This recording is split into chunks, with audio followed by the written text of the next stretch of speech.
प्रथम तहलका न्यूज। 5 राज्यों में हुए चुनाव के बाद अब वोटों के काउंटिंग की बारी है। आने वाले कल यानी कि 10 मार्च को मतगणना होनी है। आपको बता दें कि सुबह 8 बजे से ही काउंटिंग की प्रक्रिया शुरू हो जाएगी, जिसे लेकर राज्यों में चुनाव आयोग के द्वारा तैयारियां पूरी कर ली गई है। बात अगर हरिद्वार की करें तो यहाँ पर भी जिला आयोग ने सुरक्षा के पुख्ता इंतजाम किए हैं। शुरुआत में पोस्टल बैलेट की मतगणना की जाएगी। ये प्रक्रिया अनवरत चलती रहेगी। 8:30 बजे से ईवीएम की मतगणना प्रारंभ कर दी जाएगी। 11 विधानसभाओं में जितने भी राउंड की मतगणना होगी, इसे लेकर हरिद्वार के डीएम विनय शंकर पांडे ने जानकारी दी है। 10 मार्च को प्रातः 8 बजे से हरिद्वार जनपद की सभी 11 विधानसभा सीटों पर जो निर्वाचन हुआ था उसकी मतगणना प्रारंभ होगी। मतगणना स्थल शिवडेल स्कूल बीएचएल में स्थित है। यहाँ पर सभी विधानसभाओं के लिए अलग अलग कक्ष निर्धारित किए गए हैं। हमारी 5 विधानसभाएं ऐसी हैं जहाँ पर हमने 14+1 15 टेबल्स की व्यवस्था की है और अन्य 6 विधानसभाओं में 7+1 के हिसाब से हमारी 7 टेबल हैं।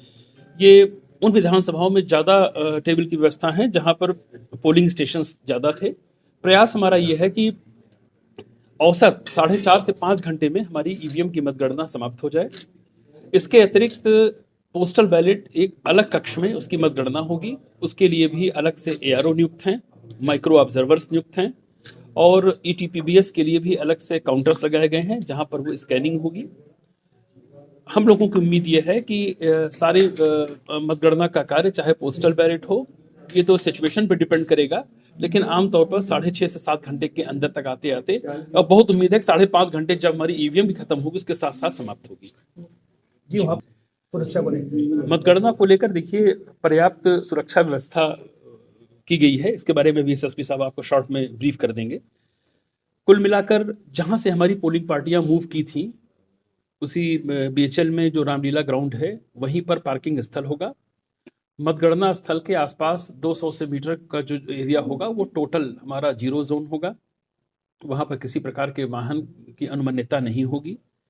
केवल जो विधिक पास होल्डर्स हैं, चाहे वो काउंटिंग स्टाफ हो, चाहे वो पॉलिटिकल पार्टीज के जो कंटेस्टिंग कैंडिडेट हैं, उनके जो काउंटिंग एजेंट हैं, जो आरओ द्वारा इशूड उनको जो एंटी कार्ड दिए गए हैं, उसी को दिखाकर ही वो प्रवेश कर सकते हैं। मोबाइल फ़ोन का प्रयोग पूर्णतया वर्जित है। परिसर के अंदर मोबाइल का फ़ोन लेकर कोई नहीं आ सकता है। और काउंटिंग हॉल के अंदर भी किसी भी प्रकार की वीडियोग्राफी प्रतिबंधित है और रिटर्निंग अफसर की अनुमति लेकर कुछ विजुअल्स अगर बनाने हैं तो उनकी अनुमति के बिना नहीं बनाए जा सकते। सर 2 लोग बताएंगे क्या रहेगा जैसे शहर में तनाव ना? जैसे ही हमारे यहाँ 8 जनवरी को यह घोषणा हुई थी, निर्वाचन का प्रोग्राम आया था, उसके 2-3 दिन बाद ही हम लोगों ने धारा 144 लगा दी थी जो 15 मार्च तक लागू है और वह अभी भी 15 मार्च तक लागू रहेगी। किसी भी प्रकार के विजय जुलूस पर माननीय निर्वाचन आयोग ने बहुत ही सख्त प्रतिबंध लगा रखे हैं। तो अगर कोई इसका उल्लंघन करता है तो उसमें 2 व्यवस्थाएं हैं। एक तो पुलिस बल हमारे जो मजिस्ट्रेट्स के जरिए उनको तत्काल रोका जाएगा कि आप ऐसा नहीं कर सकते हैं और उनके विरुद्ध विधि के प्रावधानों के तहत प्रथम सूचना रिपोर्ट भी अंकित कराई जाए। हरिद्वार के एसएसपी योगेंद्र रावत ने सुरक्षा को लेकर कई तरह की जानकारी दी। उन्होंने बताया कि कोविड प्रोटोकॉल का यहां पर खास तौर पर इंतजाम किया गया है। एंट्री गेट पर थर्मल स्कैनिंग की जाएगी। काउंटिंग हॉल में मास्क पहनकर रखना अनिवार्य होगा। सोशल डिस्टेंसिंग बनाए रखनी होगी। निर्वाचन प्रारंभ होते ही धारा 144 लगी थी जो कि 15 मार्च 2022 तक ऐसे ही लगी रहेगी। किसी भी प्रकार का कोई विजय जुलूस नहीं निकाला जाएगा। 10 तारीख को इसके लेके पुलिस पूरी तरह से मुस्तैद है। जैसा कि आप जानते हैं कि त्रिस्तरीय सुरक्षा व्यवस्था इस समय ऑलरेडी वहाँ पर चल रही है स्ट्रांग रूम में।